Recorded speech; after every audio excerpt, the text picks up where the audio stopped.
देखो बेटा, इसके पीछे की जो आपके थ्योरी है वो हमने आपको पहले ही समझा दी है लेक्चर 2 में। आइए केवल फोकस करेंगे इसके सवाल पे। तो देख लीजिए, अगर डायग्राम बना दे तो एक आपके पास क्या है बेटा, रिंग है जिसके ऊपर माइनस क्यू चार्ज यूनिफॉर्मली उसके लेंथ या आप कह सकते हैं सरकमफ्रेंस पे यूनिफॉर्मली डिस्ट्रीब्यूटेड है। M I right? आपको ये आपका सेंटर हो गया। M I right? थोड़ा सा कलर चेंज कर लेते हैं बेटा। और आपने कहा सर ये हमारा रेडियस है और ये हमारे पास एक्सिस है इस रिंग की।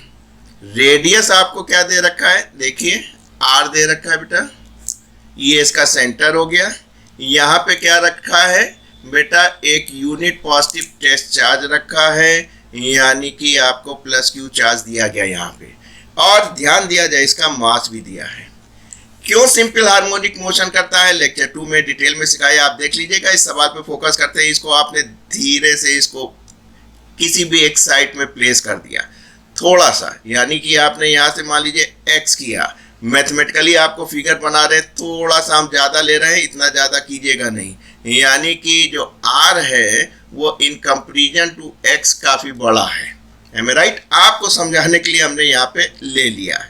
तो उससे होगा क्या, आपने कहा सर इस पॉइंट पे जो पी पॉइंट है वहाँ पे हमको इलेक्ट्रिक फील्ड निकालनी होगी। जाहिर सी बात है, जब पॉजिटिव था तो आपने ये जब पॉजिटिव चार्ज यहाँ आया था और ये पॉजिटिव था तो फील्ड की डायरेक्शन इधर थी। अब निगेटिव है तो किधर की तरफ भागेगा, इधर की तरफ अट्रैक्शन होगा। डिटेल में लेक्चर 2 देख लीजिएगा। बस काम बन गया। इस पॉइंट पे जो आपकी इलेक्ट्रिक फील्ड थी वो आपने क्या निकाली थी, 1/4 पाई एप्सिलॉन 0। चार्ज वहाँ पे पॉजिटिव था, यहाँ पे निगेटिव था। डिस्टेंस x याद आ रहा बेटा, अपॉन रेडियस का स्क्वायर प्लस डिस्टेंस का स्क्वायर का 3/2। M I right? काम बन गया। देखिए कंडीशंस क्या दिया, बहुत ही जेंटली पुश किया है, बहुत ही छोटी सी दूरी के लिए आपने पुश किया, यानी r is much greater than x। यहाँ ध्यान देने बात है कि आप x को कहाँ कहाँ नेग्लेक्ट कर सकते हैं, केवल प्लस और माइनस में नेग्लेक्ट कर सकते हैं, मल्टीप्लिकेशन में x नहीं नेग्लेक्ट होगा। तो इसका मतलब है जो आपकी इलेक्ट्रिक फील्ड है उसमें से x कहाँ से गायब होगा, यहाँ मल्टीप्लिकेशन है इसलिए नहीं गायब होगा, केवल एडिशन या सब्ट्रैक्शन से। अरे छोटी चीज़ आप जोड़ या घटा नहीं सकते। तो ये वाला आपका कैंसिल हो गया। तो ऐसे सूरत हाल में क्या हो गया, 3/2 से गुणा करोगे तो 2 और 2 कैंसिल हो जाएगा और आपको RQ मिलेगा।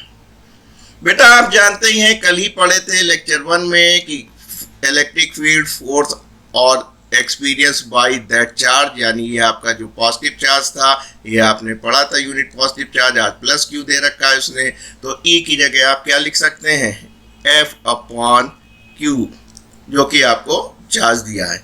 इसलिए फोर्स बराबर बेटा क्या हो गया, 1/4 पाई एप्सिलॉन 0 Q, ये वाला चार्ज, ये माइनस Q यहाँ पे आ गया था, ये आपका स्मॉल चार्ज इधर से लेकर आए टेस्ट चार्ज, अपॉन RQ।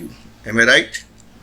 सभी बच्चे जानते हैं कि न्यूटन्स लॉ से आप जानते हैं कि फोर्स किसके बराबर होता है, F बराबर ma, यानी कि इसका मास और इसकी जो एक्सेलेरेशन होगी उसके बराबर होगा।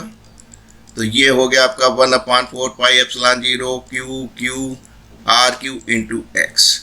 तो एक्सेलेरेशन की इक्वेशन क्या बनी बेटा, -1/4 pi epsilon 0 capital Q ring का चार्ज और ये टेस्ट चार्ज RQ, और साथ में ये मास आप इधर ले आए। फर्स्ट ईयर में SHM था मैकेनिक्स में, आपने देखा था कि अगर acceleration is directly proportional to displacement, यानी बाकी चीज कांस्टेंट होनी चाहिए। देखिए 1/4 पाई एप्सिलॉन 0 कांस्टेंट है, चार्ज भी नहीं बदल रहा, कांस्टेंट है, स्मॉल क्यू भी कांस्टेंट है, रेडियस भी नहीं बदल रहा है रिंग का, मास भी नहीं बदल रहा है आपका।